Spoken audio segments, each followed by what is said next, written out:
Bonjour à tous, j'espère que vous êtes au frais parce que ici, le 31 juillet, c'est la canicule et il fait 36 degrés à l'ombre. Donc, c'est parti pour une petite visite au frais des carrés potagers qui, eux, sont en plein soleil. Alors, commençons par le carré A. Et quand on voit les deux photos ici, on a presque envie de faire le jeu des 7 différences. Mais bon, ça sera pour une autre fois. On y va.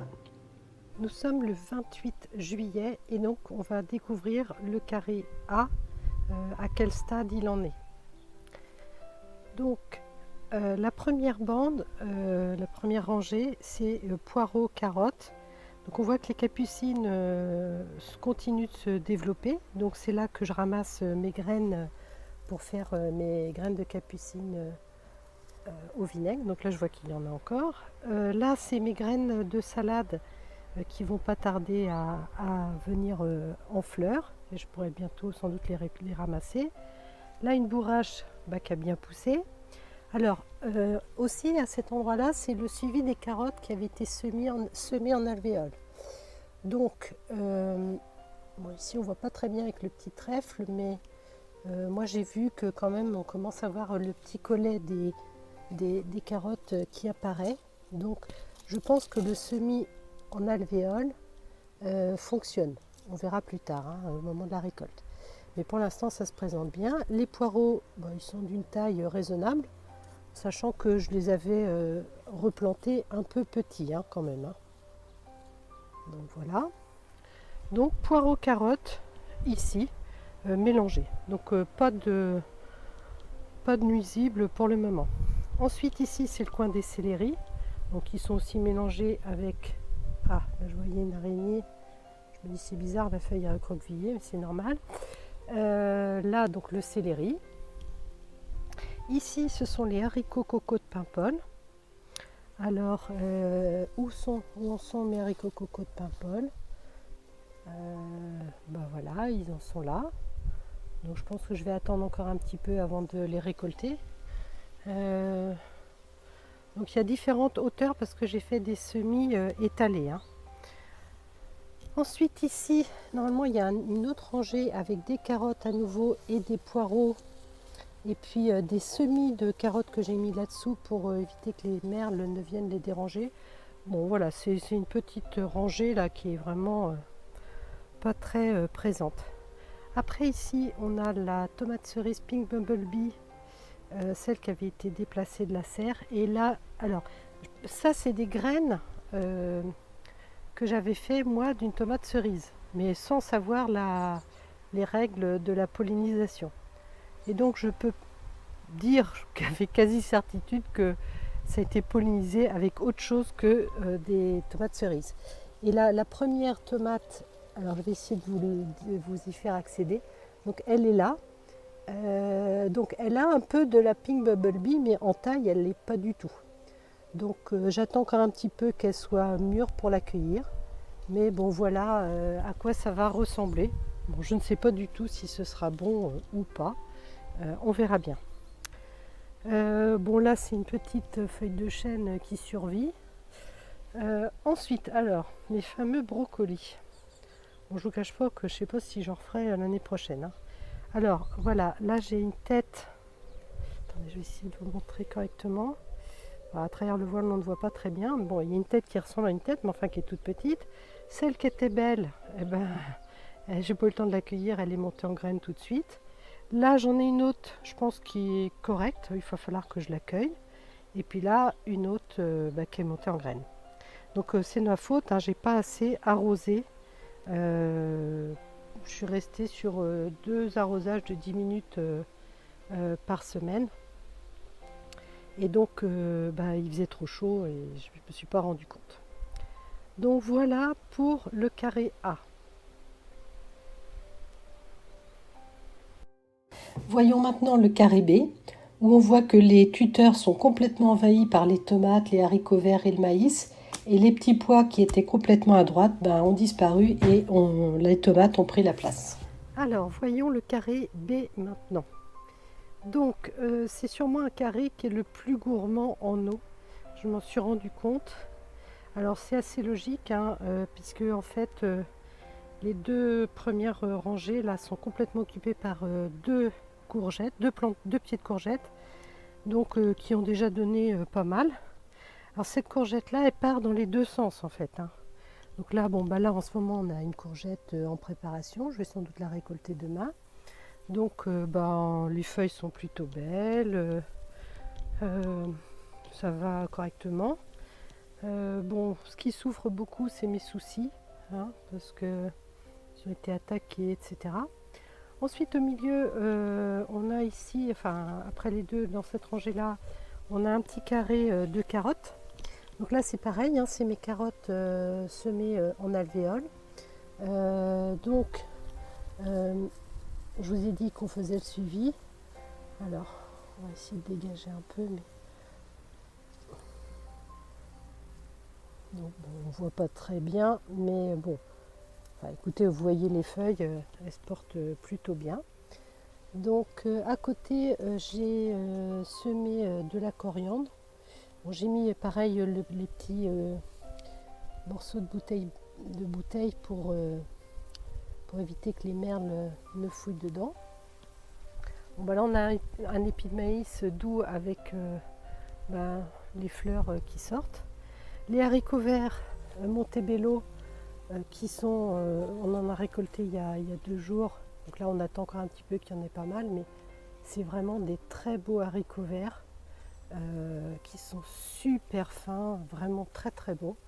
Donc bon bah voilà, ça pousse bien, hein. Donc là, ça c'est le deuxième carré. Au milieu, il y a un carré. Donc il y a le maïs. Donc bon, alors comme il y a les tomates aussi, les haricots, ils se frayent un chemin là-dedans, plus les tuteurs. Bon, enfin écoutez, ça le fait. Là, c'est le dernier carré que j'ai, celui qui est à côté des carottes, c'est le dernier carré que j'ai semé. Je ne sais pas si j'ai mis une trace, mais j'ai dû le semer peut-être mi-juillet, je pense, enfin dans ces eaux-là. Et ils ont failli avoir soif. Alors donc là, j'ai rectifié au niveau de l'arrosage. Et donc j'arrose tous les 2 jours pour être sûr, hein, que tout va bien. Alors ensuite, on a évidemment les tomates cerises poires rouges et poires jaunes. Donc là, c'est pareil, je ne sais pas du tout les graines que j'ai mis, avec quoi elles ont été pollinisées, hein. On peut penser quand même que ça reste bien des tomates poires, mais la couleur, on verra. Du céleri, et puis la dernière rangée ici, où il y avait les petits pois, j'ai semé mes choux pak choi. Alors, j'ai fait 2 carrés. Donc là, vous voyez à peu près à quoi ça ressemble. Donc j'attends encore un petit peu, je pense que je ne vais pas tarder à éclaircir. Ce qui est rigolo, c'est qu'il y a des petites tomates qui poussent parce que j'ai dû réutiliser du terreau à semis qui m'avait déjà servi, sans doute, enfin je sais pas, on verra bien. Donc là, bon, ça monte pas en graines, ça a l'air d'aller. Donc je pense que c'est plutôt pas mal parti. Et puis si on regarde derrière, évidemment le céleri, dont je me sers quand même de temps en temps. Là, le premier rang, le premier carré de haricots verts. Donc là, on en voit également. Et puis la poirée, qui est une découverte pour moi cette année. Et on en mange en fait. Je les coupe en petits tronçons et puis ça sert à agrémenter des jardinières de légumes ou autres, hein. Mais c'est évidemment pas le plat principal. Et puis les feuilles, on les mange également. Donc voilà pour le carré B. Petite marche arrière, mais sauf qu'on est un peu en... Voilà, on va terminer sur la courgette ronde de Nice. Voilà. Le carré bordure a aussi bien évolué au cours du mois de juillet.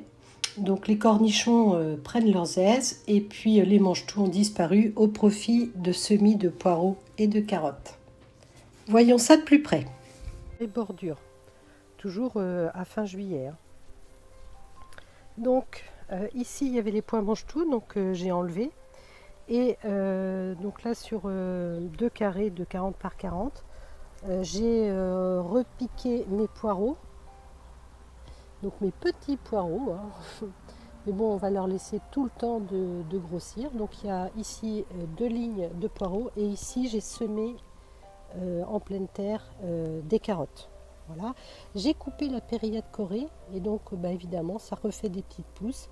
Et puis là je vois j'ai une petite capucine qui pousse, donc je vais la laisser. Bon la ciboulette, le persil. Donc là c'est à nouveau une Cini, Michael évidemment est en extérieur. Et donc là pas encore de tomates mûres. J'ai réussi aussi à avoir des tomates dans le sachet d'organza. Donc là aussi je pourrais avoir des graines pures, on va dire. Donc là c'est pareil, je suis obligée un peu de l'attacher par-ci par-là pour éviter qu'elle se casse la figure chez le voisin, même si elle grillage. Des poireaux qui sont un petit peu au pied là. Et puis à côté les cornichons. Donc je commence à remplir mes pots, donc c'est plutôt pas mal. Alors j'ai été obligée de rajouter un deuxième étage de grillage parce que ça monte quand même finalement assez haut. Et il faut surveiller tous les jours la taille des cornichons pour avoir le cornichon à la taille voulue. Donc dans le tas, il y en a toujours un ou deux qui m'échappent et qui sont trop gros. Mais bon voilà, c'est joli. Et donc ça fait une culture en hauteur et donc ça prend très peu de place en fait sur le carré. Donc le cornichon c'est plutôt sympa. Voilà, regardez, attendez, je vais vous montrer ça, c'est beau. Regardez comme c'est beau. Toutes les petites fleurs. Alors le matin je regarde et donc en fait j'ai des abeilles qui viennent tous les matins pour repérer le coin. Et donc la pollinisation, je n'ai pas trop à m'inquiéter. Alors ensuite, ça c'était les betteraves, donc il y en a toujours. J'attends encore qu'elles grossissent un peu.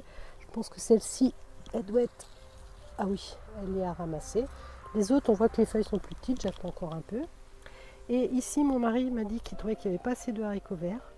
Donc du coup, j'ai mis une structure et j'ai semé des haricots verts Montebello. Je vais vous montrer là les premiers... on va essayer de les mettre au soleil pour qu'on les voit. Donc voilà, ça y est, ils sont en train de lever. Et il y en a au chaque pied. Donc je sais qu'ici, si on regarde un petit peu,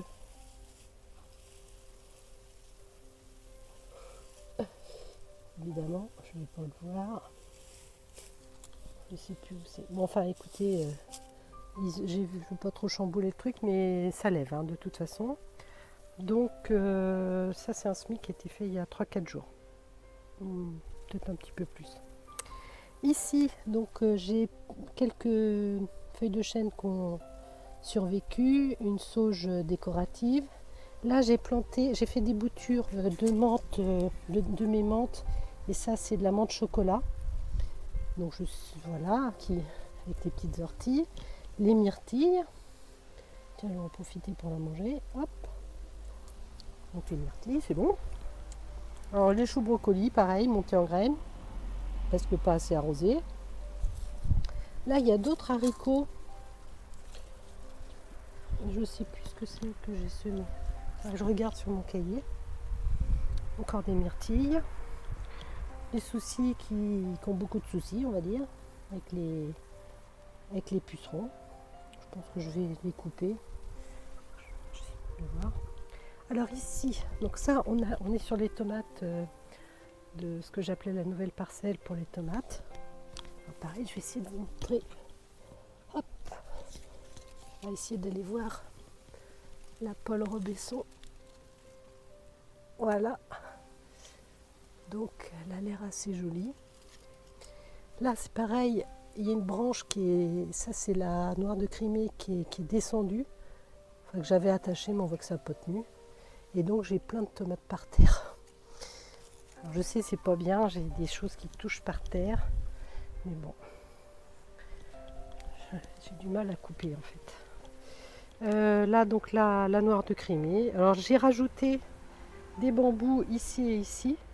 Parce que cette structure là je l'avais fait initialement pour mettre un voile d'ombrage. Pour l'instant j'ai pas eu besoin. Mais du coup ça me sert aussi à empêcher que les tomates ne tombent dans l'allée. Elles tombent déjà de l'autre côté du grillage. Et puis là-bas, je ne sais pas si vous allez apercevoir, Attendez, voilà. Enfin, on aperçoit un tout petit peu dans le jaune là-bas. Il y a sûrement un potiron en formation. Donc on ne voit pas très bien, mais c'est parce il est pris dans le truc. Là, c'est la cœur de bœuf Jérusalem. Donc là, qui est mieux soutenu hein, avec le tipi, hein, bon, qui est à bonne hauteur également. Et puis là, la Stupice en extérieur. Donc avec là, ça fait des plus petites tomates hein, quand même globalement, hein, que dans la serre. Ouais, quand même des plus petites tomates. Bon, la périlla de Corée, il va falloir que je la taille un peu. Puis là, j'ai mis un romarin qui était en train de dépérir en plein soleil. Et bon, je verrai s'il se porte mieux ici. Et puis là-dedans, il y a du céleri aussi. Et puis de la poirée.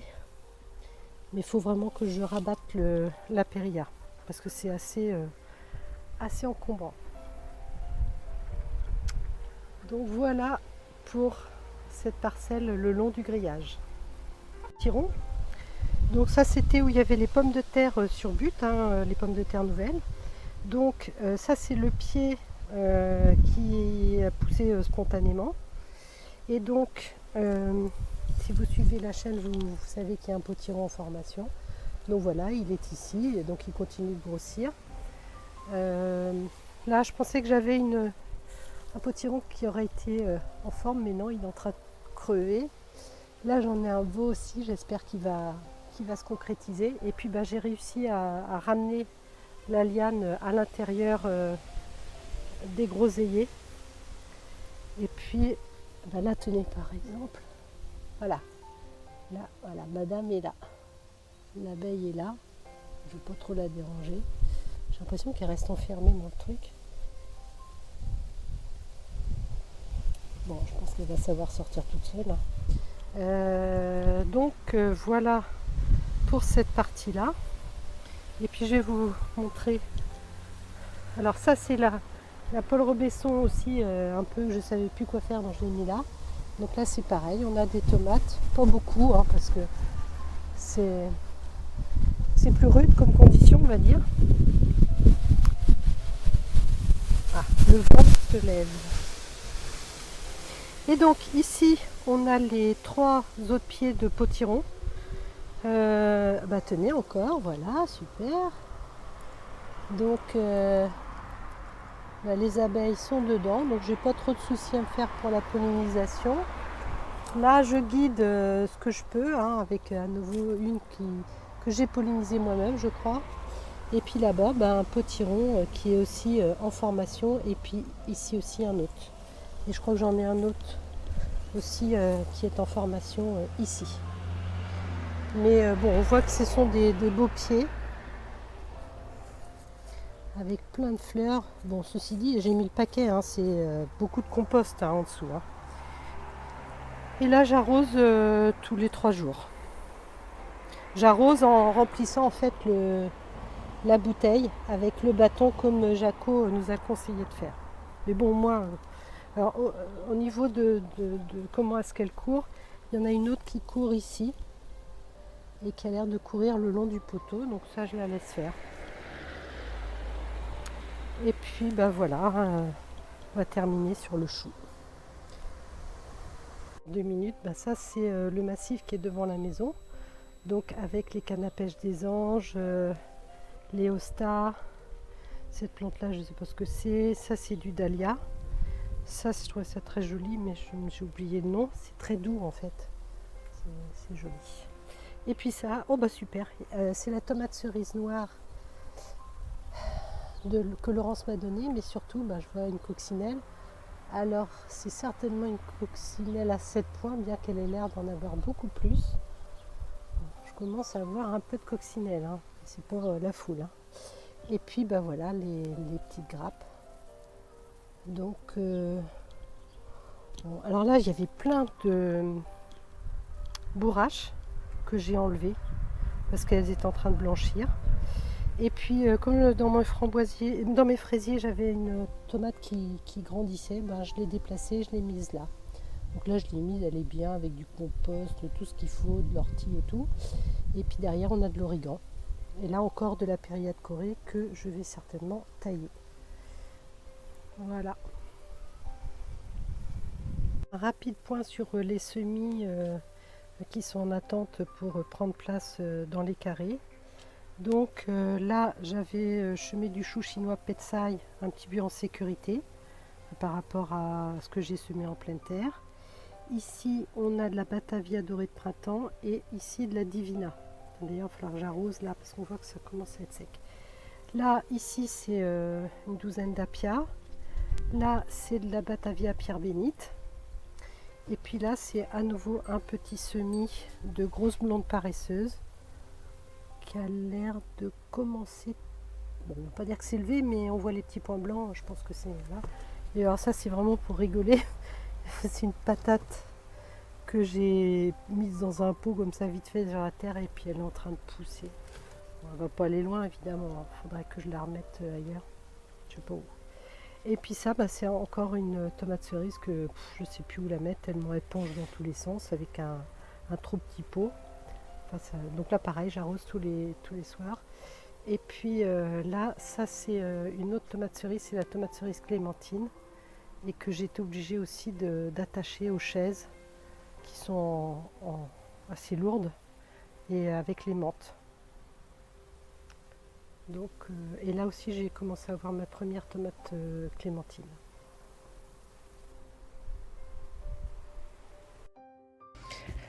Alors comme nous sommes à mi-année, c'est intéressant de faire un petit bilan intermédiaire des récoltes qui ont été faites. Donc je rappelle que je fais tous mes semis de graines, en partant de la graine. Et donc j'ai commencé mes semis en janvier. Hein, et là on voit les premières récoltes ont commencé le 20 mars. Et là c'est un point arrêté au 23 juillet. Donc en fait ça fait 4 mois de récolte. Donc je vous ai mis en caractère gras le trio de tête. Hein. Donc dans les carrés potagers, ce que j'ai eu le plus, c'est des laitues, des épinards et des tomates. Ce qui est hors carré, c'est les pommes de terre, les fraises et les framboises. Donc les salades, oui, je crois que j'en ai fait un petit peu de trop. Et donc l'année prochaine, je pense que je rééquilibrerai sans doute au profit des haricots verts ou des radis. Hein, voilà. Donc je vais vous laisser regarder tranquillement le niveau des récoltes. Ça peut vous donner un ordre d'idée par rapport à la taille des carrés. Et aussi ce que je voulais montrer, c'était le nombre de choses qu'on peut cultiver dans mes 3 carrés là. Et les récoltes qu'on peut espérer sur cette surface-là. Avec tous les aléas de la météo, des salades mangées par les limaces et autres petits événements dans le potager.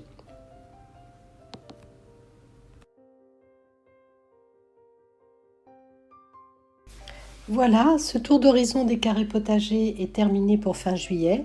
Et donc maintenant, je vous donne rendez-vous pour la visite de la serre lors d'une prochaine vidéo. Bonne fin de journée, à bientôt!